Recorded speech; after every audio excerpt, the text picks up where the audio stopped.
மையம் ஊடக நேயர்களுக்கு வணக்கம். நீங்கள் இணைந்திருப்பது இரவு நேர பிரதான செய்திகளுடன். முதலில் தலைப்புச் செய்திகள். நாடு முழுவதிலும் நீண்ட நேர மின் தடை, பாரியளவில் அதிகரிக்கப்படும் மின் கட்டணம், பகிரங்க எச்சரிக்கை. கொழும்பு துப்பாக்கிச் சூட்டில் பலியாகிய மன்னார் இளைஞன். தமிழர் பகுதியில் பாடசாலைக்கு சென்ற இளம் ஆசிரியர் 3 மாதத்திற்கு மேல் மாயம், விடுக்கப்பட்ட கோரிக்கை. வெளிநாட்டில் பதுக்கப்பட்டுள்ள பெருந்தொகை அரசு சொத்துக்கள், சிக்கலில் இருந்து தப்பிக்க நாமல் தீட்டும் சதி திட்டம். யாழில் அனாதரவாக விடப்பட்ட சொகுசு கார், பின்னணியில் இருந்த காரணம். காதலனுடன் முரண்பாடு, வீட்டிற்குள் காதலியின் வாழ்வை பறித்த காதலர் தின இரவு. களத்துறையை அதிர வைத்த துப்பாக்கிச் சூடு, துப்பாக்கிதாரிகளின் மோட்டார் சைக்கிள் கண்டுபிடிப்பு. சட்டவிரோதமாக தொல்பொருள் அகழ்வில் ஈடுபட்ட 6 அதிரடி கைது. சிறீதரன் எம்பிக்கு எதிராக நடக்கும் சதி, பரந்த கடிதம். தொடர்வென விரிவான செய்திகள்.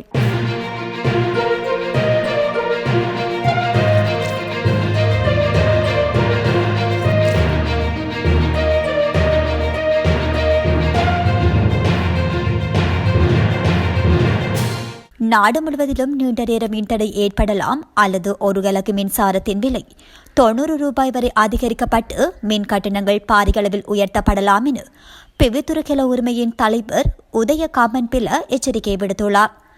இன்றைய தினம் ஊடகவியலாளர் சந்திப்பில் வைத்து கருத்து தெரிவிக்கும் போதே அவர் இதனை குறிப்பிட்டுள்ளார். இதன்போது அவர் மேலும் தெரிவிக்கையில், நிலக்கரி இறக்குமதியில் ஏற்பட்டுள்ள தாமதம் காரணமாக எதிர்வரும் ஜூலை மாதம் இறுதி முதல் செப்டம்பர் நடுப்பகுதி வரை நாடு பாரிய மின்சார நெருக்கடியை சந்திக்க நேரிடும். இந்த ஆண்டில் 212 நாட்களுக்கு மட்டுமே போதுமான நிலக்கரி தற்போது கையிருப்பில் உள்ளது. அந்த 212வது நாள் ஜூலை 31ஆம் தேதியுடன் முடிவடைகின்றது.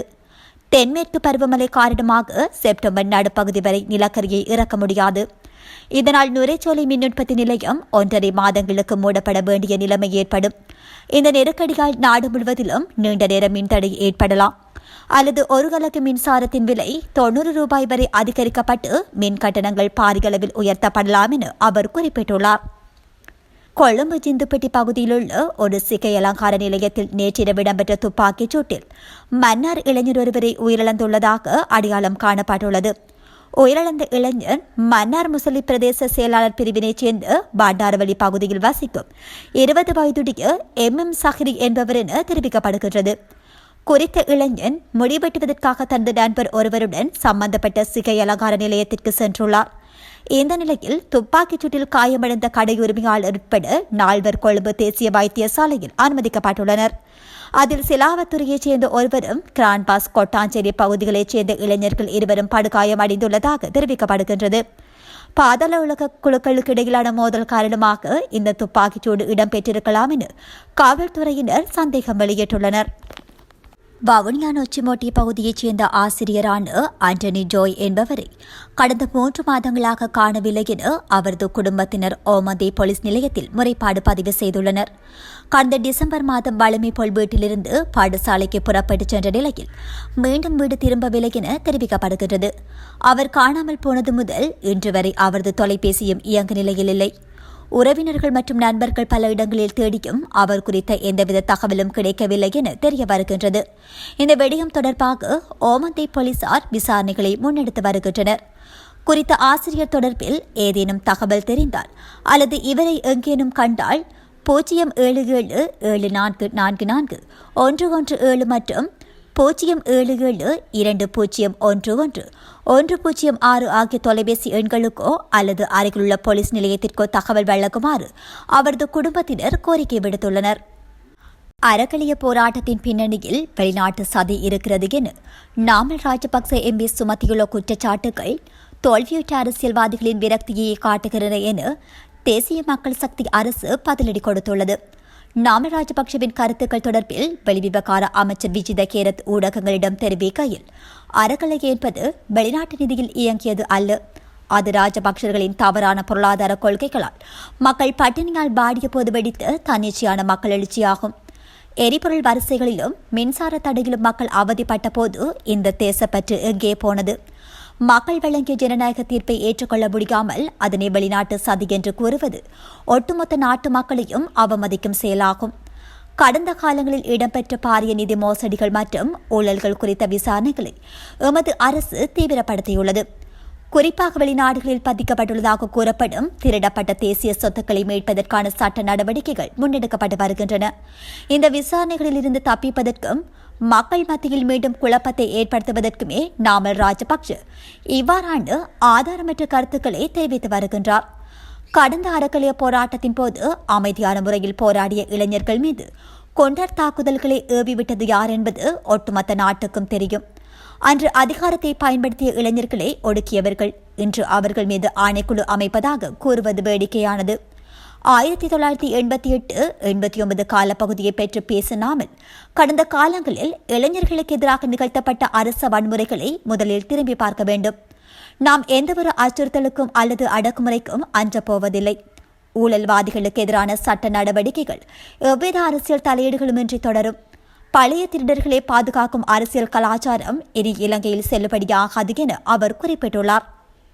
யாழ் நகர பகுதியில் அனாதரவாக விடப்பட்ட சொகுசு கார் ஒன்று யாழ்ப்பாண காவல்துறையினரால் மீட்கப்பட்டு நீர்கொழும்பு காவல்துறையிடம் ஒப்படைக்கப்பட்டுள்ளது. குறித்த சம்பவம் தொடர்பில் மேலும் தெரிய வருகையில் நீர்கொழும்பில் உள்ள கார்கள் வாடகைக்கு வழங்கும் நிறுவனம் ஒன்றில் காரினை பெற்ற நபர் ஒருவர் அதனை யாழ்ப்பாணத்தைச் சேர்ந்த நபர் ஒருவரிடம் அடகு வைத்து சுமார் 80 லட்சம் ரூபாய்க்கு மேல் பணத்தை பெற்றுள்ளார். இந்த நிலையில் உரிய கால பகுதியில் வாடகைக்கு எடுத்த காரினை நிறுவனத்திடம் ஒப்படைக்காத காரணத்தினால் இந்த நிறுவனத்தினர் வாடகைக்கு பெற்ற நபர் மீது காவல் நிலையத்தில் முறைப்பாடு ஒன்றை பதிவு செய்துள்ளனர். தொடர்புடைய வாடகை காரை யாழ்ப்பாணத்தில் பணம் கொடுத்து பெற்றவர் தொடர்பில் நீர்கொழும்பு காவல்துறையினருக்கு தகவல் கிடைத்த நிலையில் காவல்துறையினர் விசாரணைகளை முடுக்கிவிட்டனர்.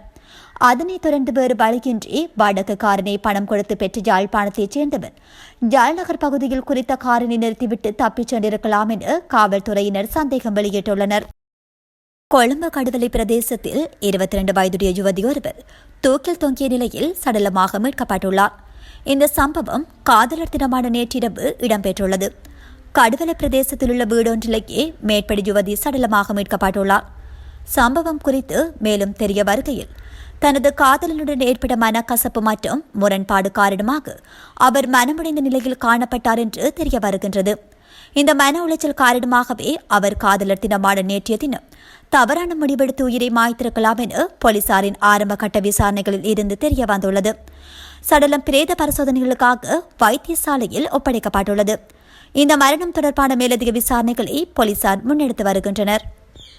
பண்டாரகம ஹொரண சாலையில் உள்ள கோத்தலாவல பகுதியில் சந்தேகத்திற்கிடமான மோட்டார் சைக்கிள் ஒன்று கைவிடப்பட்ட நிலையில் காவல்துறையினரால் கண்டுபிடிக்கப்பட்டுள்ளது. மோட்டார் சைக்கிளுடன் அருகில் ஒரு ஜாக்கெட் மற்றும் பாதுகாப்பு தலைக்கவசம் கண்டுபிடிக்கப்பட்டதாக தெரிவிக்கப்படுகின்றது. நேற்றிரவு களுத்துறை வாடியன்கட பகுதியில் ஒருவரை கொன்ற சம்பவத்தில் துப்பாக்கிச்சூடு நடாத்தியவர்கள் பயன்படுத்திய மோட்டார் சைக்கிள் கண்டுபிடிக்கப்பட்ட மோட்டார் சைக்கிள் என சந்தேகிக்கப்படுகின்றது. களுத்துறை வடக்கு காவல் பிரிவின் வாடியம்மன்கட பகுதியில் உள்ள எண் 1 தொடர்ந்த நிலைய சாலையில் அடையாளம் தெரியாதவர்கள் துப்பாக்கிச்சூடு நடாத்தியதில் ஒருவர் கொல்லப்பட்டார். வாடியம்மன்கட பகுதியைச் சேர்ந்து 32 வயதுடைய நபரே இவ்வாறு உயிரிழந்துள்ளார். பதுளை லுணுக்கல புழுக்கொள்ள பகுதியில் தொல்பொருட்களை தேடும் நோக்கில் அகழ்வாராய்ச்சி பணிகளை மேற்கொண்ட 6 பேர் கைது செய்யப்பட்டுள்ளனர். லுணுக்கல காவல் நிலைய அதிகாரிகள் குழுவிற்கு கிடைத்த தகவலின் அடிப்படையில் புழுக்கொள்ள பகுதியில் உள்ள கொம்புக்கு நோயா வனப்பகுதியில் நடாத்தப்பட்ட சோதனையின் போது சந்தேக நபர்கள் கைது செய்யப்பட்டதாக காவல்துறையினர் தெரிவித்துள்ளனர். மேலும் சந்தேக நபர்களின் பல அகழ்வாராய்ச்சிகள் உபகரணங்களையும் காவல்துறையினர் பறிமுதல் செய்துள்ளனர். இந்த நிலையில் கைது செய்யப்பட்ட சந்தேக நபர்கள் லோனுக்கல ஏம்பிலிப்பட்டிய பேலியந்தலை தனமில்வெல் மெல்லபெத்த மற்றும் கொப்டன் ஆகிய பகுதிகளைச் சேர்ந்தவர்கள் என்றும் அவர்கள் 49 முதல் 61 வயதுக்குட்பட்டவர்கள் என்றும் தெரிவிக்கப்படுகின்றது. இந்த சம்பவம் குறித்து லோனுக்கல காவல்துறையினர் மேலதிக விசாரணைகளை முன்னெடுத்து வருகின்றனர். நாடாளுமன்ற உறுப்பினர் ஸ்ரீதரன் திட்டமிட்டு பழிவாங்குகிறார் என கிளிநொச்சி மாவட்ட மக்கள் ஒன்றியத்தின் பிரதிநிதிகள் குற்றம் சாட்டியுள்ளனர். ஸ்ரீதரன் பதவி நீக்கம் செய்யப்பட்டமைக்கு எதிர்ப்பு தெரிவித்து மகஜர் ஒன்றை கையளித்த பின்னர் ஊடகங்களுக்கு கருத்து தெரிவிக்கும் போதே கிளிநொச்சி மாவட்ட மக்கள் ஒன்றியத்தின் பிரதிநிதிகள் இவ்வாறு குறிப்பிட்டுள்ளனர். அவர்கள் மேலும் கருத்து தெரிவிக்கையில் கட்சிக்குள் நிலவும் குழப்பங்கள் ஆரோக்கியமானவை அல்ல. ஸ்ரீதரன் எம்பி திட்டமிட்டு பழிவாங்கப்படுகின்றார். அவர்களுக்கு எதிராக சதி நடவடிக்கைகள் முன்னெடுக்கப்படுகின்றன. இவ்வாறான கீழ்த்தரமான அரசியல் கலாச்சாரம் முடிவுக்கு கொண்டுவரப்பட்டு கட்சி ஒருமித்த பயணத்தை முன்னெடுக்க வேண்டும் என்பதை சுமந்திரனிடம் வலியுறுத்தியுள்ளோம் என்றார். இதேவேளை இலங்கை தமிழரசுக் கட்சியின் நாடாளுமன்ற குழுத் தலைவர் பதவியிலிருந்து நாடாளுமன்ற உறுப்பினர் சிவஞானம் ஸ்ரீதரன் நீக்கப்பட்டமை கட்சியின் உட்கட்சி விவகாரமாகும். இருப்பினும் இதனை முழுமையாக பகிரங்க வழியில் சொல்வதற்கு இது தருணமல்ல. தேவை ஏற்படின் பட்சத்தில் எதிர்காலத்தில் உண்மைகளை வெளிப்படுத்துவோம் என இலங்கை தமிழரசுக் கட்சியின் பொதுச் செயலாளர் MS சுமந்திரன் தெரிவித்துள்ளார். இத்துடன் மையத்தின் இன்று இரவு நேர பிரதான செய்திகள் நிறைவு பெறுகின்றன. நன்றி.